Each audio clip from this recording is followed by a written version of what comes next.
बच्चों, आज हम लोग पढ़ेंगे धर्म युद्ध के बारे में। ठीक है, तो धर्म युद्ध में जो हमारा अर्जुन देव चरण के द्वारा लिखा गया है।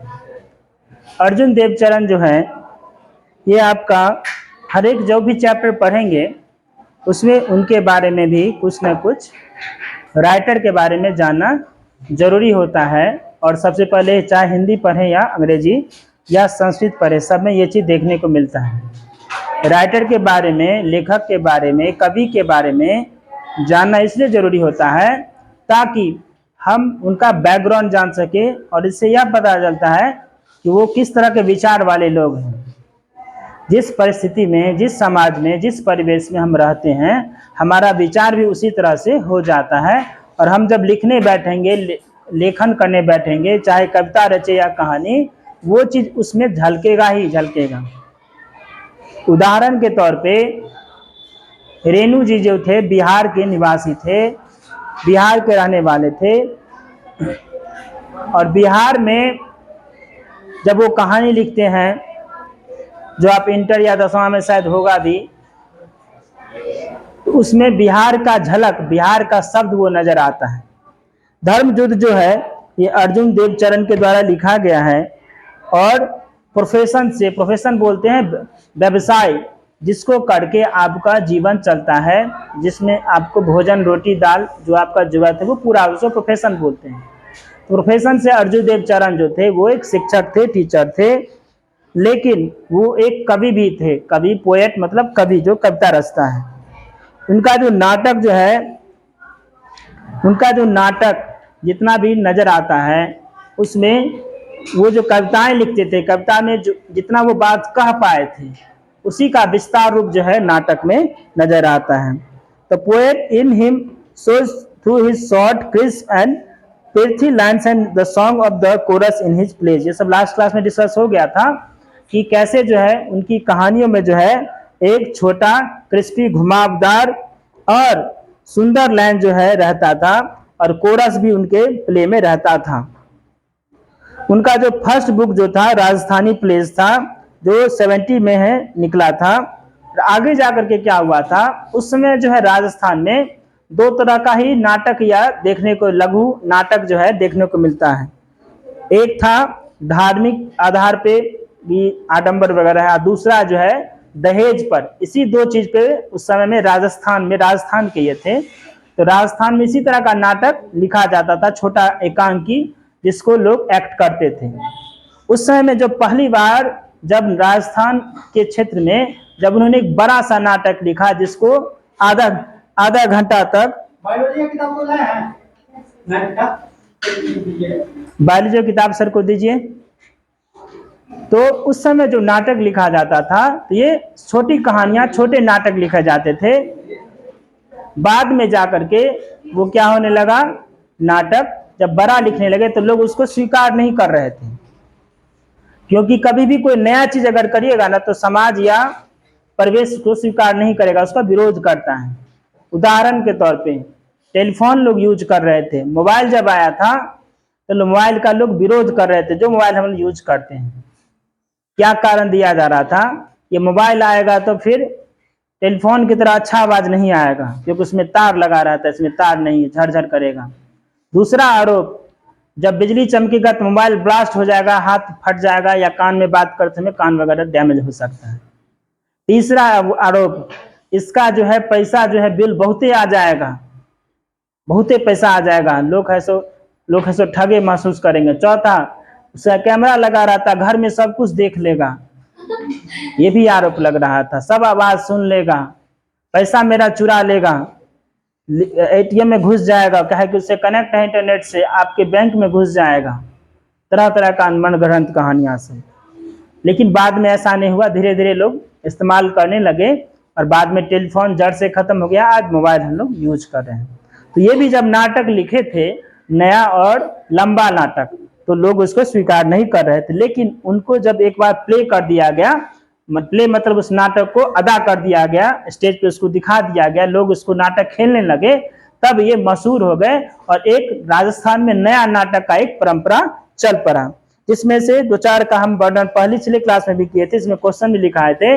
उनके द्वारा लिखे गए कुछ नाटक है, जिसमें पहला था 2 नाटक आजरा, गुआरी, शंकारियो, बोल मोरे मछली कत्तो पानी, धर्म युद्धा एंड मुगाती गाथा, ये सब उनके द्वारा लिखा गया है। एग्जाम में क्वेश्चन पूछता है कि इसमें से कौन सा जो है लिखा हुआ इनका धर्म अर्जुन देव चारण का है। 4 ऑप्शन दे देगा, उसमें से को आपको टिक लगाना है। इस तरह से भी प्रश्न आता है, इसलिए चारों आप याद कर लेंगे। धर्म युद्ध जो है, यहाँ पे युद्ध है, जौहर सुकार जुआ युद्ध। युद्ध क्या होता है? युद्ध होता है। तो युद्ध क्यों कहते हैं? युद्ध इसलिए क्योंकि राजस्थान में जो है युद्ध को य को ज बोला जाता है, युद्ध। अभी भी मैथिली में युद्ध बोलते हैं, महिलाएं जो रहती है गांव की वो युद्ध नहीं बोलेगी, युद्ध है, युद्ध छिड़ गया है, य को ज बोलती है, लेकिन युद्ध ही है, धर्म युद्ध है।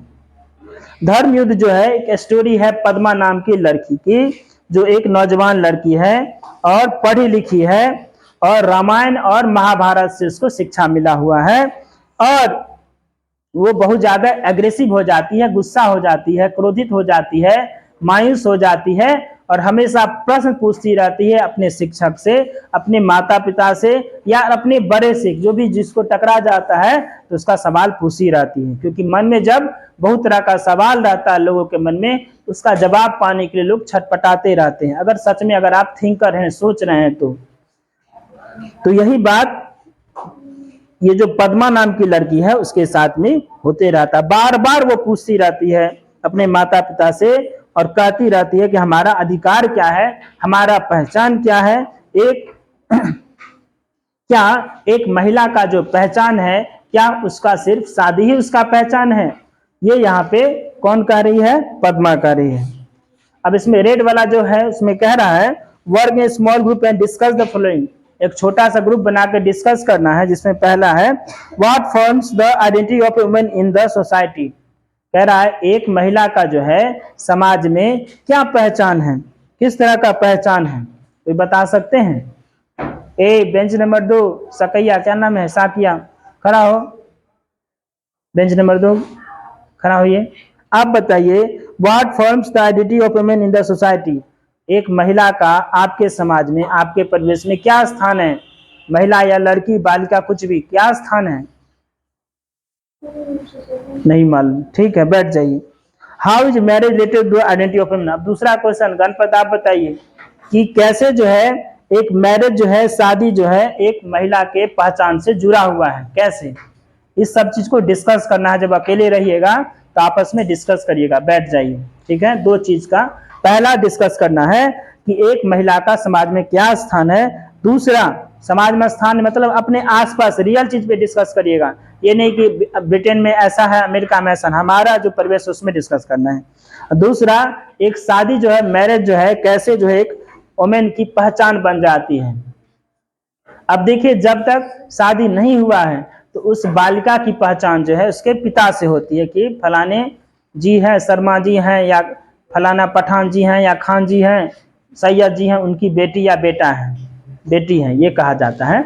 और शादी जब हो गया तो फिर हस्बैंड के नाम से उनका टाइटल भी मिल जाता है कि सैयद किरमानी थे, तब है खातून से हो गई, वो खान लगा ली, या कुछ भी टाइटल लग गया।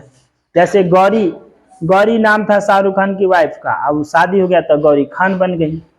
हिंदू में भी, सनातनी में भी कुछ और था टाइटल, जहाँ था शादी हो गया चौधरी जी से तो टाइटल उसका चौधरी हो गया, कुमारी हट गया, अब उसका पति वाला टाइटल लग गया।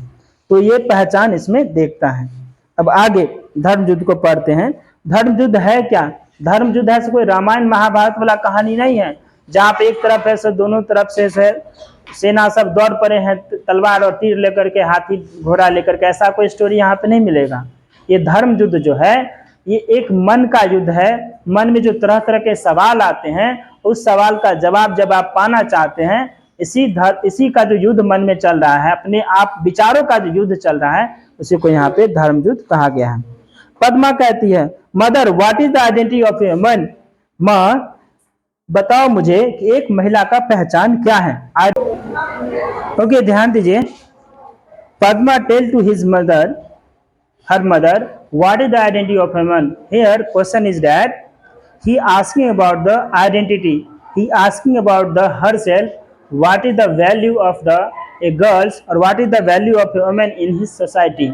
एक महिला की, एक बालिका की, एक लड़की की एक समाज में क्या वैल्यू है, क्या पहचान है, इसके बारे में पद्मा अपनी माँ से प्रश्न पूछ रही है। माँ कहती है why do you think so, आखिर तुम ऐसा सोचती क्यों हो और ऐसा क्यों बोल रही हो। जैसे आप अगर कोई नया सवाल अपने मजहब के खिलाफ कुछ पूछ दें या अपने धर्म के खिलाफ कुछ पूछ दें या अपने समाज के खिलाफ कुछ पूछ दें, तुरंत में कह देगी तुम क्या पूछ रही हो हमसे। यानी उस सवाल को जवाब देने के बजाय सवाल जो आप पूछे हैं तो क्यों पूछ दिए सवाल, इस पे ही सवाल खड़ी कर देगी कि सवाल क्यों पूछ लिया। जबकि होना चाहिए उस सवाल का हमें वैज्ञानिक ढंग से जवाब देना चाहिए हमारे माँ को, पिताजी को या शिक्षक को, जो भी आपके भरोसेमंद हैं। Why do you ask that? आखिर तुम ऐसा प्रश्न पूछ क्यों रही है। पद्मा कहती है How I am different from others। बहुत अच्छा प्रश्न पूछती है। कहती है माँ मुझे बताओ, या है अम्मी, जो भी आप कहते हैं, बताओ मुझे कि मैं जो हूँ अपने सबसे कैसे अलग हूँ। हाउ आई डिफरेंट, दूसरे से मैं कैसे अलग हूँ। अब माँ कहती है यू आर माई डॉटर और our only child and your father darling. कहता है कि तुम, माँ कहती है यू आर माई डॉटर, तुम मेरी बेटी हो और तुम मेरी इकलौती बेटी हो, इकलौते बच्चे हो और तुम अपने पापा की प्यारी हो। नहीं, इकलौता जो रहता है बहुत प्यारा होता है, चाहे लड़का हो या लड़की हो। इकलौता जो है बहुत प्यारा, इतना ज्यादा प्यारा हो जाता है कि दुलार में ही वो बहस करके दूर हो जाता है। इकलौता भाई अगर आ जाए 3-4 गो बहन के बाद तो फिर उसको सर पे ही चढ़ा लिया जाता है और इतना ज्यादा दुलार प्यार कि उस पूरा कोई डिसिप्लिन ना सीख पाता है, ना खाने पीने का शऊर सीख पाता है, ना ही उसको सही से पढ़ लिख पाता है, कुछ भी नहीं कर पाता है। और बड़ा हुआ तो खूब पॉकेट खर्चा उसको मिला, पॉकेट खर्चा मिलते मिलते काम धंधा करता नहीं है, क्योंकि शुरुआत से उसको गार्जियन पूरा बहसा देते हैं, ले जाओ पैसा घूमो फिरो। और जब और बड़ा हो जाता है 18-19 से 21 साल का कि अब कमाने का वक्त है, तो फिर पैसा मांग रहा, पापा का पैसा खत्म, अब कमाना बंद कर दिए, बूढ़े हो गए हैं, तब पापा पे ही लाठी, पहले गाली गलौज या फिर लाठी डंडा भी चलाना शुरू कर देता है, माँ से भी झगड़ा करता है। फिर उसके बाद अगर फिर माता पिता टेंशन में आ जाते हैं, फिर अफसोस होता है कि क्यों इसको इतना दुलार प्यार में इसको बिगाड़ दिए हैं। फिर अंत में सोचते हैं कि इसकी शादी कर देते हैं, शादी कर देंगे तो उसको वही ठीक कर देगी, अपने सर पे जब बोझा आएगा तो सुधर जाएगा। शादी हो गया तो फिर अब बीवी से भी झगड़ा, बीवी से भी मारपीट, शराब पी रहा है, ये सब आम बात हो जाता है हमारे समाज का। तो कहने का मतलब है कि हमें ज्यादा, इकलौता है तो क्या होगा, ज्यादा लाड़ प्यार देना भी हमारे समाज के लिए खतरा है। और माँ कहती है कि तुम मेरी प्यारी बेटी हो, इकलौती बेटी हो और तुम अपने पापा की चहेती हो, प्यारी हो। पद्मा कहती है father cares more for money than for me, it takes a heart to bestow love. कहते हैं पापा जो हैं वो क्या करते हैं, आपको कहाँ बैठाए थे रोहन, मेरे क्लास में, नेक्स्ट टाइम से अगर आप बैठेंगे तो सजा के पात्र बनेंगे, जल्दी आइए यहाँ। और वो बताती है कि पापा जो है, पद्मा जवाब देती है कि माँ पापा जो है मुझसे ज्यादा प्यार नहीं करते हैं, मुझसे ज्यादा तो पैसों से प्यार करते हैं। और आप कहते हैं कि मुझसे दिल जान से प्यार करते हैं, लेकिन ऐसा नहीं है, वो मुझसे ज्यादा किससे प्यार करते हैं, पैसों से प्यार करते हैं। माँ कहती है फॉर हुम does he said he does all this only for you sake, you should not think that I have no heart। माँ कहती है तुम कहते हो कि पापा हमसे नहीं पैसे से बहुत ज्यादा प्यार करते हैं, तो माँ जवाब देती है कि माँ कहती है कि तुम यह कहती हो कि पैसा के लिए भूखे हैं पापा, आखिर वो पैसा बचाते किसके लिए हैं, किसके लिए वो कमा रहे हैं, तुम्हारे लिए ही तो कमा रहे हैं। ये सारा का सारा जो भर दिन मेहनत करते हैं, पैसा कमाते हैं, किस लिए, ताकि तुमको सुख मिल सके, सारा तुमको है सुविधा मिल सके, स्कूल की पढ़ाई हो सके, तुमको तुम्हारा सारा जरूरत जो है, कपड़ा लत्ता खाना पीना जितना भी जरूरत सब पूरा हो सके, इसके लिए तो पापा मेहनत करते हैं। आगे माँ कहती है okay you should not think that I have no heart. और वो क्या कहती है, पद्मा कहती है कि पापा के पास क्या है, ऐसा लगता है कि उनके पास तो दिल ही नहीं है। पिछला लाइन में कहती है कि पापा को सिर्फ पैसा से प्यार करते हैं, पापा के पास प्यार करने के लिए दिल ही नहीं है। तो माँ जवाब देती है कि सारा पैसा तो तुम्हारे लिए ही तो कमाते हैं बेटी, और तुम्हारी जरूरतों के लिए ही वो इतना मेहनत करते हैं। तुम्हें ऐसा नहीं सोचना चाहिए कि पिताजी को जो है दिल नहीं है, पिताजी को हर्ट नहीं है, ऐसा नहीं सोचना चाहिए। पद्मा कहती है बट आई डिड नॉट से ऑफ यू, लेकिन माँ मैंने तो पापा को न बोला कि उनके पास दिल नहीं है, मैंने तुम्हें तो नहीं कहा। माँ कहती है I am not in any way different from him, my identity is link with his and I cherish the bond. माँ क्या कहती है? माँ कहती है कि मैं जो हूँ तुम्हारे पापा से अलग नहीं हूँ। अगर तुम मेरे पति को यानी तुम अपने पापा को अगर बोल रही है कि दिल नहीं है, इसका मतलब तुम मुझको ही बोल रही हो। तुम जो यह सोचती है कि हम पापा से अलग हैं, पापा से अलग नहीं है, हम लोग दो जिस्म एक जान है। यानी हमारे समाज में यह है कि अगर पति को कोई कुछ बोलता है तो पत्नी सबसे पहले लड़ने झगड़ने के लिए सबसे पहले उतारू हो जाती है। यहाँ पे हमारे समाज का यहाँ पे एक बंधन को दर्शाया जा रहा है, और यही होता भी है। यह अलग बात है कि शाम को जब आएगा तो शराब पी कर खूब धुलाई करेगा, लेकिन फिर भी जो है अगले दिन अगर कोई उसके पति के बारे में बोल दिया तो झगड़ा करने के लिए भी तैयार है। ये भी एक सत्य है। तो यहाँ पे कहती you should not think that I have no hurt, आगे, और मैं इस बंधन को जो है कभी भी तोड़ नहीं सकती थी। ये डिस्कशन होते रहता है किसके बारे में? पद्मा और उसकी माँ के बीच में। तभी जो है पापा जी एंट्री करते हैं, पिताजी पद्मा के आते हैं। फादर कहते हैं what is this talk about the bond Padma mother, आखिर ये कौन सा बंधन के बारे में बात हो रही है? पद्मा की माँ सीधा बैठिए पीछे दीवार से हट करके। पद्मा की माँ ये कौन सा बंधन की बात कर रही है? माँ कहती है here is your father asking whatever you want to know, चलो ये है तुम्हारे पिताजी, पिताजी अब आ गए हैं, अब तुमको जो भी पूछना है सो अपने पिताजी से पूछ लो।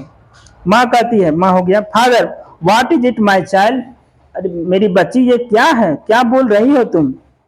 माँ कहती है she wanted to know what is the identity of a man, तो कहती है उसकी माँ कि अपने पति को मुखातिब होकर के ये चाहती है, ये यह जानना चाहती है कि एक महिला की, एक वुमेन की, एक लड़की की, एक बालिका की समाज में क्या पहचान है। फादर कहते हैं you will know it dear when you are married, अब कह रहे हैं उसके पिताजी कि तुमको पहचान का वाला क्वेश्चन है ना, प्रश्न है, तो जब तुम्हारी शादी होगी ना तब तुम जान जाओगी कि एक महिला की क्या पहचान है। पद्मा कहती does marriage lend identity to a woman, या एक महिला के लिए शादी ही उसकी पहचान है, या शादी अगर करती है कोई महिला तभी उसकी पहचान बनती है? फादर कहते हैं माँ कहती है what is a woman without a husband, अब does marriage in what is a woman without a husband. माँ कहती है अब एक उस महिला का क्या मान, उस महिला का क्या पहचान जिसका पति मर गया हो। आगे what if one does do not get married, अब पद्मा प्रश्न पूछती है, पिताजी कहते हैं कि जवाब देती है पद्मा की एक महिला का क्या पहचान है, तो पिताजी कहते हैं कि जब तुम्हारी शादी होगी तो तुम्हें पता चल जाएगा। माँ भी कहती है उसी पापा के बात को सपोर्ट करते हुए कहती है उस महिला का क्या आइडेंटिटी, क्या पहचान जिसका कोई पति ही ना हो। फिर पद्मा कहती है अब माँ क्या हो अगर कोई महिला शादी ही ना करे, यानी मैरिड मतलब शादी ही ना करे। माँ कहती है why do you always ask such senseless question, senseless मतलब होता है आधारहीन। माँ फिर कहती है कि तुम आखिर इस तरह से सेंसलेस, आधारहीन, बिना सिर पैर का क्वेश्चन क्यों पूछती हो?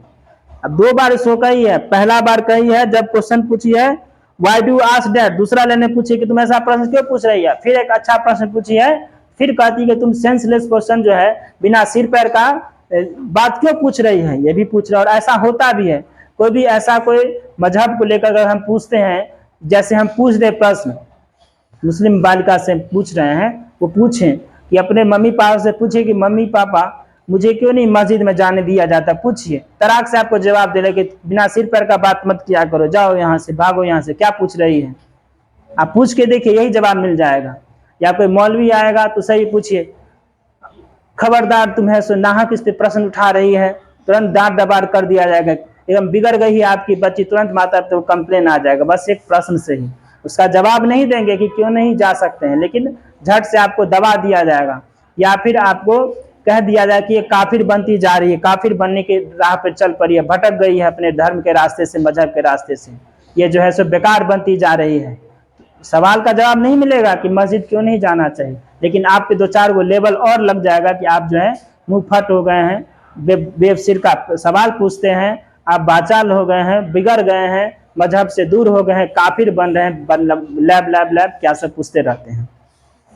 अब यहाँ भी वही हो रहा है कि इसकी माँ जो है फिर से कहती है कि तुम सेंसलेस क्वेश्चन मत पूछा करो। पद्मा कहती है what about a man whose husband is dead. अब फिर एक और प्रश्न पूछती है, क्या हो माँ अगर किसी का पति मर गया हो। तो माँ तपाक से बोलती है कि अगर किसी का पति मर गया हो, समझो कि उस वोमेन का, उस औरत का जिंदगी नर्क बन जाता है। अब आगे दैट्स इनजस्टिस, पद्मा कहती है तो अन्याय है माँ। तो माँ कहती है you did not talk of justice and justice here. फिर माँ कहती है तुम्हें यहाँ पर न्याय और अन्याय की बात नहीं करनी चाहिए। अब यहाँ पे प्रश्न अगर पूछ दिया जाए कि मस्जिद क्यों नहीं जाते हैं, और कहेंगे कि ये तो अन्याय है, पुरुष लोग तो जाते हैं खुदा से वहाँ पे ये करने के लिए, नमाज पढ़ने, हमको नहीं जाने दिया जाता है, तो तुम न्याय अन्याय का बात कर कैसे सकते हो। इसने कुरान में लिख दिया गया है तो उसको फॉलो करना है, कभी भी पीछे नहीं हटना है, सवाल पूछ ही नहीं सकते हैं। या लिख गया तो अब उसका लकीर हो गया, खिंचा गया। खुदा का ऐसा कोई विचार नहीं, वो भेदभाव नहीं कर रहे, लेकिन यहाँ जो लोग अपना मन से नियम बना लिए हैं तो वो अपना भेदभाव करके समाज में थोपना चाहते हैं, और ये बिल्कुल भी अन्यायपूर्ण है। तो यहाँ भी वही कह रहा है कि न्याय और अन्याय की बात करने का तुमको कोई अधिकार नहीं है। पद्मा कहती है क्यों नहीं हम सवाल पूछ सकते हैं, why ma over here women don't have the right to ask question. अब माँ फिर कहती है यहाँ पर महिलाओं को प्रश्न पूछने का कोई अधिकार नहीं है। पद्मा फिर कहती है what right do they have then. अब फिर कहती है कि महिला को तो फिर महिला को अधिकार क्या मिला है पूछने का, ना वो सवाल पूछ सकती है, ना ही जो है उसका कोई पहचान है, ना ही है सो अच्छा सा बात पूछ सकती है, ना किसी चीज में अधिकार का बात कर सकती है, ना ही सवाल पूछ सकती है। फिर अधिकार बचा क्या, कौन सा अधिकार तुम दे रही हो। फादर कहते हैं rights are for equal dear. पिताजी बहुत अच्छा बात कहते हैं यहाँ जो है राइट यानी अधिकार, अधिकार जो है बराबरी वालों को मिलता है। यहाँ पे बहुत बड़ा बात कर रहा है, यहाँ कह रहा है कि पुरुष जो है ऊंचे रहते हैं, महिलाएं जो है नीचे रहते हैं। कुरान के अनुसार जो है यह साफ साफ कहा जाता है कि एक गवाही अगर पुरुष, एक महिला अगर गवाही देता है उसके बदले में 4 को पुरुष गवाही देगा ना, तब बराबरी होगा। ये कुरान का है, उसमें दिया हुआ है, टेक्स्ट आए सब, उसमें आप पढ़िएगा तो आप कर सकते हैं। अगर मेरे बात में यकीन नहीं है तो आज जाइएगा, जो मदरसा में आपके मौलवी मुझसे पूछिएगा, कुरान का वो आयत लेकर कहेंगे कि हाँ ऐसा है, उसको छुपाएंगे लेकिन है, ये सच्चाई बात है। मेरे पास हिंदी ट्रांसलेशन रखा हुआ कुरान का, अक्सर उसको देखा करते हैं कि क्या उसमें लिखा हुआ है, उसके अनुसार से कह रहे हैं। तो यहाँ पे भेदभाव पहले ही से किया गया है। दूसरी तरफ से सनातन में आते हैं तो सनातन में ऐसा नहीं है। हम लोगों में विद्या की देवी तो माँ सरस्वती को बनाया है, यानी महिला को हम लोग पहचान दिए हैं। ये शक्ति की देवी तो माँ दुर्गा को हेड बनाए हुए कि आप ही महिला को सम्मान दिए हैं। इसी तरह से धन की देवी फाइनेंस मिनिस्टर तो लक्ष्मी माता को दिए हैं। वहाँ पे कुछ अलग ही चल रहा है कि एक गवाही देगा तो उसके बदले में 4 गवाही देना पड़ेगा। तो यहाँ पे ये दोनों का डिफरेंस है जो हमें समाज में रोकता है। सबसे बड़ा डिफरेंस, पुरुष महिला सब जा सकते हैं मंदिर, वहाँ पे नहीं जा सकते हैं। अब कारण कुछ भी हो, लेकिन कारण भी मुझे मालूम है कि क्यों ऐसा कहते हैं, जो हम अभी डिस्कस नहीं कर सकते हैं, क्लास है, कभी बाद में पूछेगा तो कारण भी हम आपको बता देंगे क्यों ऐसा करते, लेकिन वो बहुत ही अटपटा उलूल जुलूल सा वो कारण है। खैर अब देखिए what rights do have the rights why their rights are for equal dear. पिताजी कहते हैं कि जो है अधिकार जो है समान लोगों को मिलता है प्यारे। Padma why is a home consider place for bargaining, one should not live in such a place. अब कह रहा है एक घर जो है क्यों एक मोल जोल का जगह बन गया है, बार्गेनिंग का जगह बन गया है। अगर घर जो है एक मोल भाव करने का जगह बन गया है तो हमको उस जगह पे नहीं रहना है, सच ए पैलेस वहां पे नहीं रहना, हमको बिल्कुल भी नहीं रहना है। अब यहाँ पे मोल भाव का आरोप क्यों लगा रही है पद्मा? मोल भाव का आरोप इसलिए लगा रही है, अगर लड़की की शादी हो रही है या लड़के की शादी ही हो रही है, जो भी व्हाटएवर, उस समय में बिना पैसे के आपकी शादी हो ही नहीं सकती है। लड़का अगर डॉक्टर बन गया है तो कम से कम 30-40 लाख उसको तिलक चाहिए, ये समाज का सबसे बड़ा कड़वा पक्ष है। या मुस्लिम सब हैं तो उसमें भी मेहर लिखाता है, तो मेहर लिखाता है कि शादी होगा तो उसमें कॉन्ट्रैक्ट बनता है, कॉन्ट्रैक्ट बनेगा कागज वाला, कानूनी वाला, उसमें लिखा है कि फलाना पिताजी, फलाना बेटा, उसका ये पूरा खानदान, इसकी निकाह जो है इससे हो रहा है, और 15 लाख रुपया पे मेहर तय हुआ है। मेहर 15 लाख मेहर तय करके लिख दिया, नीचे साइन हो जाता मौलवी वगैरह का और 2-4 गो का, हो गया। अब जब तलाक होगा, तलाक जब होगा तो उस समय में लड़के वाले को 15 लाख रुपया लड़की को देना पड़ेगा। मुस्लिम में ऐसा होता है, 15 लाख रुपया जब देगा तभी तलाक देगा। अब इसी चीज का गलत फायदा सऊदी अरब के लोग उठाते हैं। सऊदी अरब के लोग के पास बहुते पैसा है। एक दिन के लिए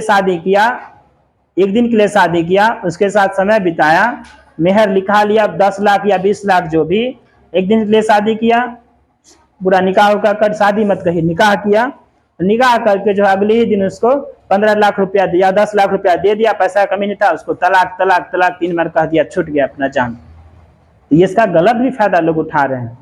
खैर ये हम अलग अलग, तो हम मूल भाव का जो स्थान कहते हैं, हिंदू में बात करें तो वहां भी दहेज प्रथा चल ही रहा है, अभी भी छुपे स्तर पर सरकार कितनी भी कोशिश करते हैं वो नहीं रुक रहा है। इसके लिए सबसे बेस्ट है कि हम लोग आने वाले पीढ़ी जो है वो अगर इसके लिए सवाल उठाए तो ये खत्म हो सकता है हमारे समाज से। मूल भाव का अड्डा जो कह रही है, तो यहाँ इसलिए ये कह रही है कि मूल भाव का अड्डा क्यों है, बार्गेनिंग का अड्डा क्यों है। बार्गेनिंग बोलते हैं मूल भाव, जैसे सब्जी खरीद रहे हैं तो वो कहता है कि 40 रुपये किलो परवल, आप कहते हैं नहीं मेरे गांव में तो 30 रुपया है, आप कितना महंग देते हैं, आपका तो सूखा भी हुआ है परवल, अच्छा नहीं है, और उसको डेमोरलाइज करने की कोशिश करते हैं किसी तरह से वो 40 से 135 पे आ जाए।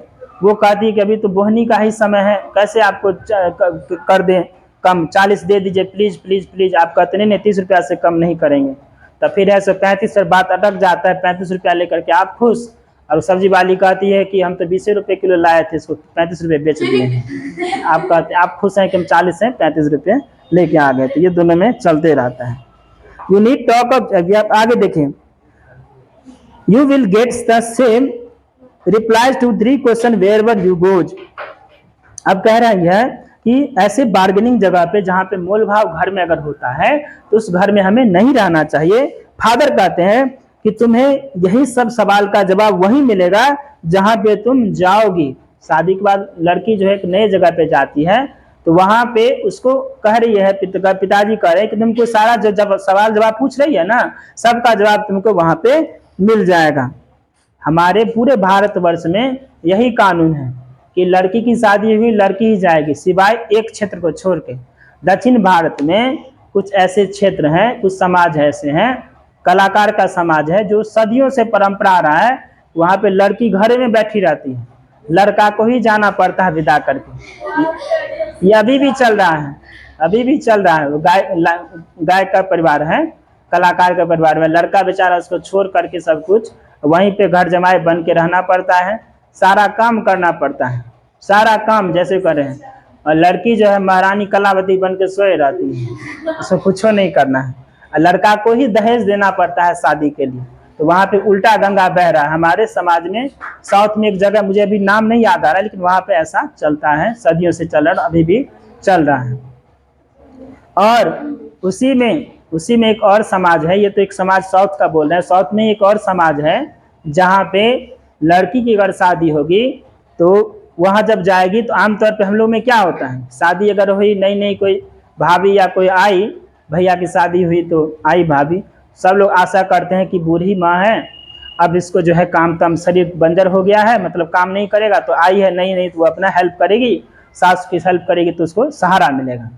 वहाँ पे यानी खुद ही काम करने लगती है, किचन विचन संभालने लगती है, घर को परिवार को संभालती है। वहाँ पे क्या कॉन्सेप्ट है, नई अगर आई है तो उसको है सो 5-10 साल तक काम करना ही नहीं है, कुछ काम नहीं करना, नथिंग। एक तो है सो कुछ खड़ भी नहीं उठाना है, गिलास भी नहीं लाना है, सारा चीज उसकी सास करेगी सारा काम, खाना बना के देगी, कपड़ा खींच देगी, जो भी छोटा मोटा काम है। आश्चर्य लग रहा है ना आपको, लेकिन है, ये चल रहा है हमारे समाज में सारा। अब इसमें कॉन्सेप्ट क्या है, इसमें कॉन्सेप्ट क्या है कि एक तो बड़ा ये अन्यायपूर्ण ढंग से बुरी हो रही है, उसे काम कराया जा रहा है।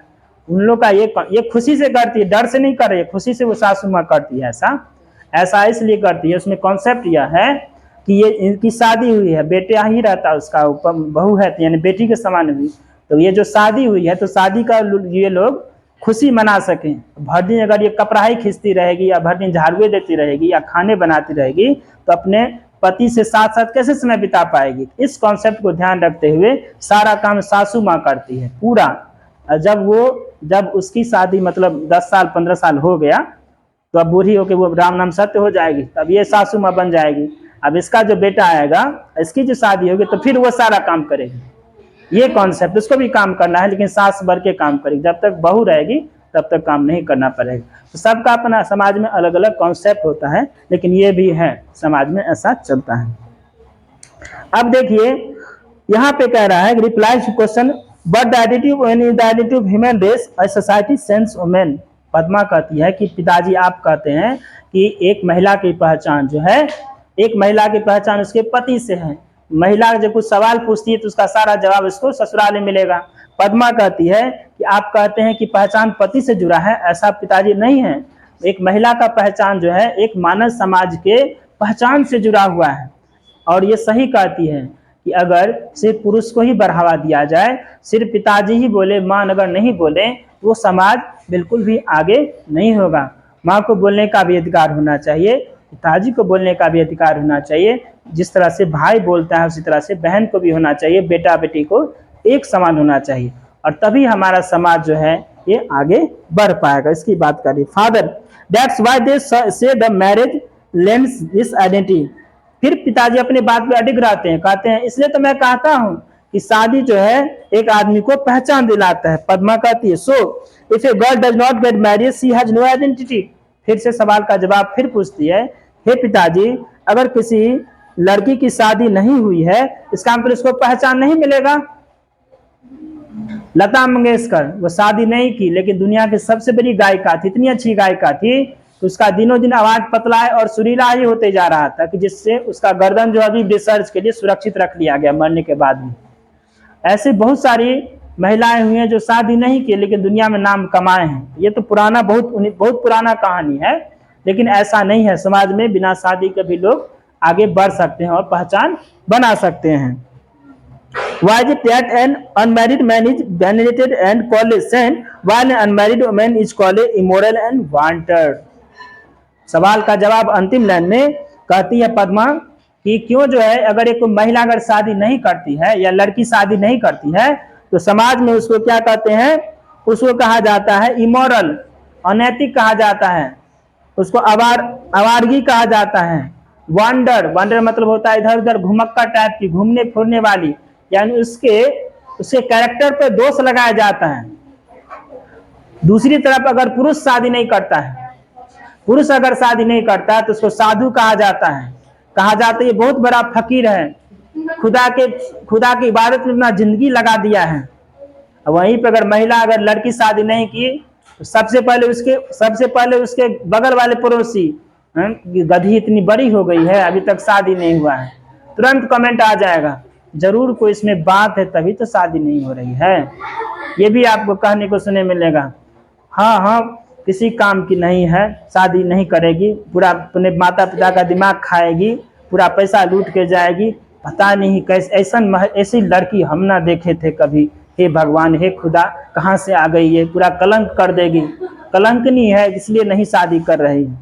वहीं पे अगर कोई भाई आपका शादी ना करे, नहीं शादी बिल्कुल ये त्याग कर दिया है, शादी नहीं करेगा, ये ऋषि बन गया है, साधु बन गया है, सब उसको प्रणाम नाम करना शुरू कर देंगे अगले दिन से अगर वो चोला पहन लिया तो ये बड़ा पद्मा जो है आखिरी सवाल छोड़ के जाती है। और ये सवाल का जवाब आप लोगों से भी है कि इसका क्या उपाय होना चाहिए और कैसे इसका समाधान होना चाहिए पद्मा के सवालों का। इसके लिए जो है भारत सरकार ने बहुत सारा कदम उठाया है। सबसे पहला कदम जो है पहला क्लास से लेकर के और आपका 10वां क्लास यानी 15 साल के बच्चों तक के लिए लड़का लड़की कोई भी हो सबको बिना भेदभाव किए हुए शिक्षा दिया जाता है। तो पहला प्रयास। दूसरा प्रयास, बालिका अगर पास होती है 10वां में तो उसको पैसा दिया जाता है बिहार सरकार के द्वारा, इंटर में दिया जाता है, ग्रेजुएशन में दिया जाता है, पीजी में दिया जाता है बढ़ावा देने के लिए। इसके अलावा जो है सो बहुत सारा योजना चला है, नैपकिन योजना चला है, इसी तरह से आपका स्कॉलरशिप सरकार निकालती है, भारत सरकार भी, केंद्र सरकार भी और राज्य सरकार भी। और आज जो है ऐसी बात नहीं है, आज हम सब एक साथ मिलकर पढ़ रहे हैं, एक साथ सब कुछ कर रहे हैं, आगे हम लोग जा रहे हैं। सरकारी स्कूल से भी परीक्षा पास करके, पढ़ाई करके भी हम लोग अच्छा नौकरी, अच्छे जगह पे, अच्छे पद पे जा सकते हैं। तो अब ये बात नहीं रही है। अगर फिर भी अगर कोई माता पिता भेदभाव करते हैं अपने बच्चों के साथ कि बेटा को कॉन्वेंट स्कूल में और बेटी को सरकारी स्कूल में, तो अब उनकी देन है, वो अपना खुद जाने। होमवर्क लिख लीजिए, इसका क्वेश्चन आंसर बनाइएगा। Do question answer of lesson 1, question answer बनाइएगा।